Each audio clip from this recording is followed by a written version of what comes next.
One of the most profound impacts that the development of global electronic communications has had on civilization over the last 30 years has been the way in which society constructs a history of itself. The saying that history is written by the victors had been true for thousands of years, with those in power creating a version of events that was embellished strongly in their favour.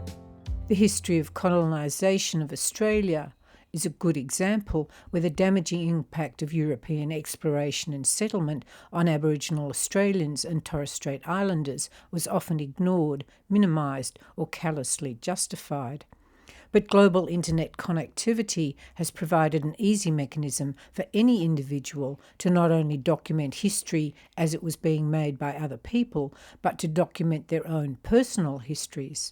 Over the last 3 decades, bloggers, vloggers, podcasters and independent news outlets have proliferated across the internet to the point that now almost everyone participates to some extent in the creation of verbal and visual historical records. In the meanwhile, like dinosaurs, the massive mainstream media corporations have failed to come to terms with the extraordinary power some individuals have gained through their reach to large global audiences. Indeed, the power held by some highly popular podcasters is such that the outcome of the recent American election appears to have been significantly influenced by just one 3-hour interview. The demise of previously sanctioned sources of news and emergence of a slew of independent media jockeys, all of whom have their own selective agendas and biases in the publication of news and information, has made considerably more difficult the task of those attempting to write some sort of coherent history.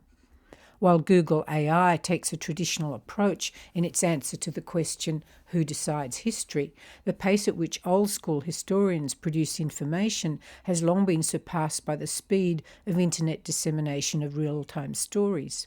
In the past, only major events were documented, but now everything is being recorded, from major to trivial, from metropolis to village, from Australia to Zimbabwe. But 2 significant questions remain. Firstly, if we acknowledge that in the past history was written only by the victors, to what extent should old history be rewritten to make it more balanced? And secondly, with online information rapidly becoming polluted with fabrications created by artificial intelligence, how long will it be before we don't believe anybody's histories anymore? Hello and welcome to my YouTube channel, Living an Unlived Life. This is the 7th video in my Mindset Reset Challenge series, which came about when, in late 2024, I decided to radically change my life by making not one, but a massive 52 New Year's resolutions. If this is the first time you've watched one of my videos, you can find the introduction to this series here. In this week's activity, I challenged myself to visit the National Museum of Australia, which opened 24 years ago in my hometown of Canberra, but which I had never seen. For reasons that I will describe later, I still wouldn't have gone, but for the fact that the museum had mounted a special exhibition on Pompeii, and having visited Pompeii 25 years earlier, plus being an aficionado of Roman history, I was keen to see it, which was the perfect reason to finally take myself through the museum's permanent exhibition as well. Being Australia's national capital, in addition to the museum, Canberra houses a range of other major national institutions, each of which accumulates aspects of our nation's history.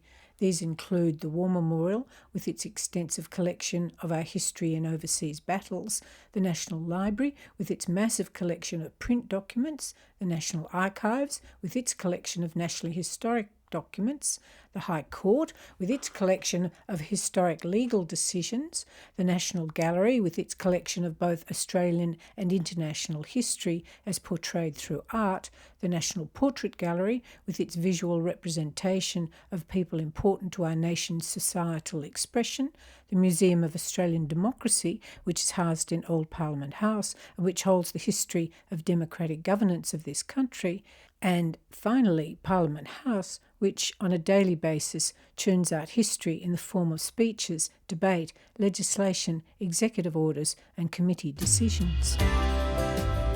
To be honest, I've always hated the postmodern architecture of the National Museum of Australia. It is, to me, disjunct, brutal and uninviting. The hideous orange arch, which has no obvious Australian symbolism, can be seen from numerous places around the west basin of Lake Burley-Griffin and is an eyesore Canberra didn't need. More significantly, the facility is sited on the most valuable and beautiful piece of real estate in the entire city, yet the museum's design fails to take full advantage of the site it was given. While the public area on the northern side and cafe on the northeastern end take advantage of the water views, the entire southern side was made the building's service area, and high walls of almost windowless military green metal face the water. I can't see this as anything other than a criminal waste of stunning water views. The museum building curves a ragged 270 degrees around a central open area called the Garden of Australian Dreams and Breathing Space, and the museum map invites visitors to wander through the rich landscape of symbols that identify place, country and home. Because of the use of standard cartographic dashed lines to indicate roads, it appears from first glance that the maps are of regions in modern-day Australia.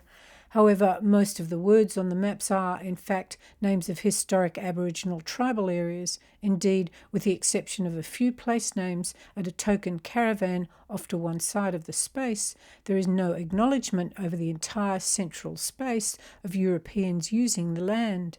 In summer, this area gets extraordinarily hot. In winter, it is equally cold. My guess is that this massive and very valuable area of museum space is explored by less than 1% of visitors. The inside of the museum is equally baffling. While there are some very large spaces, they do not flow well, and there is a large amount of space that is completely wasted, especially in the building's internal core. The Gandel atrium is a good example. To the left of the main entry point is the museum's major exhibition space, where the Pompeii exhibition was housed. Overall, the Pompeii exhibition was beautifully presented. However, while it was billed as an immersive experience, with the exception of the animated recreation of the explosion of Mount Vesuvius,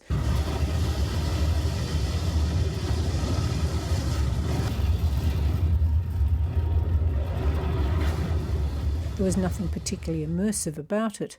There was a large triple-screen video display at the entrance to the exhibition, plus some 8 smaller video displays of various aspects of archaeology at Pompeii. However, because the special exhibition display area is so ridiculously small for a museum of national standing, it was almost impossible to comfortably watch the smaller videos. There was also a very large wall of murals that floated in and out, though again the display was too big for the small size of the exhibition area to be properly appreciated.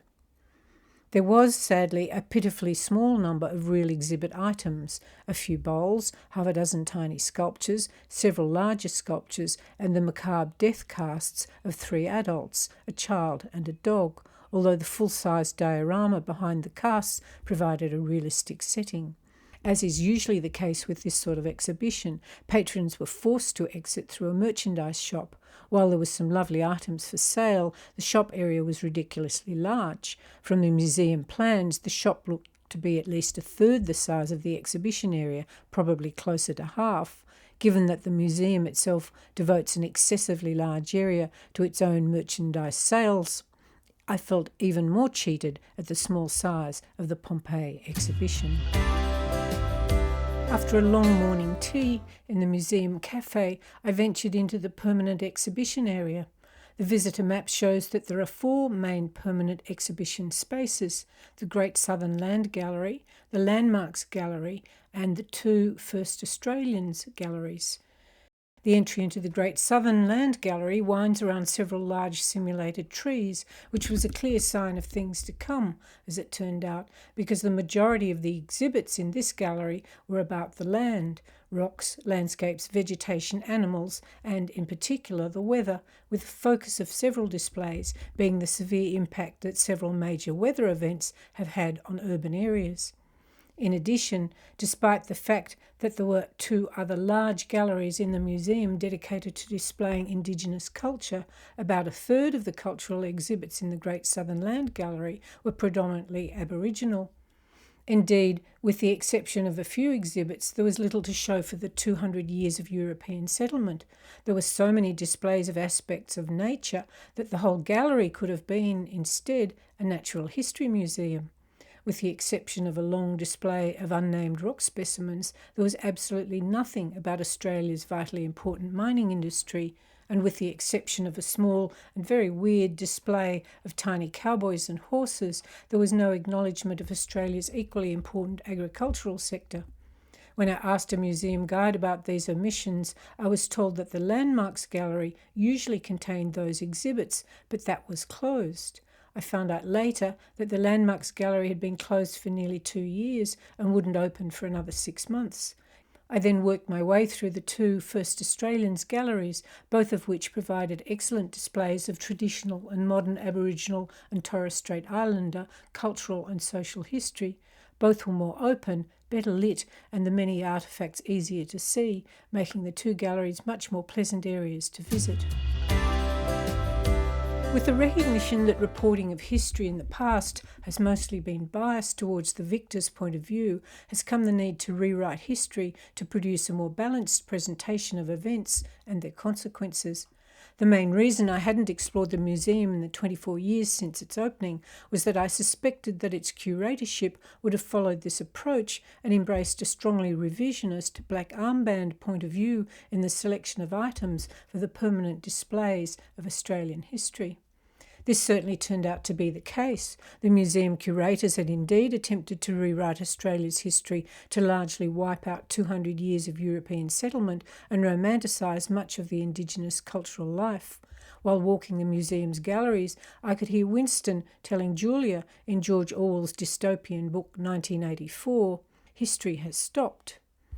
Thus, while I believe it was the right thing to do to bring forward and highlight previously obscured Indigenous cultural history, it was wrong to do so at the expense of a vast and rich history of European culture developed over the last 200 years.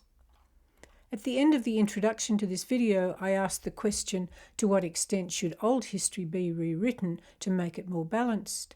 Having finally been to the National Museum of Australia and thought about the matter in depth for the past week, I offer 2 observations in response. The first is that I firmly agree that inaccurate or biased history should be subject to further research and corrected to the extent that it contains errors or was biased in favour of one group over another.